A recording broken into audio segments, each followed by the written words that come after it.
তো hello guys, welcome to my challenge. তো আমাদের কোম্পানিতে কী কাজ হয় সেটা দেখানোর চেষ্টা করব, আপনারা দেখতে থাকুন।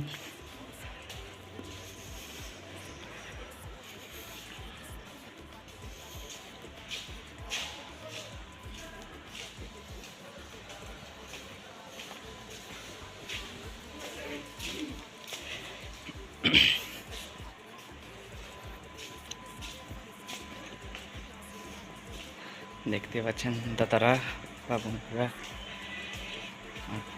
কোম্পানিতে কাজ চলছে।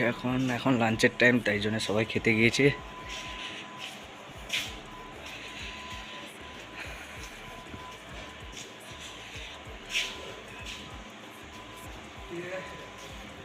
এ দাদা বসে আছে, খেতে যায়নি মনে হচ্ছে। আপনি খেতে যাবেন না?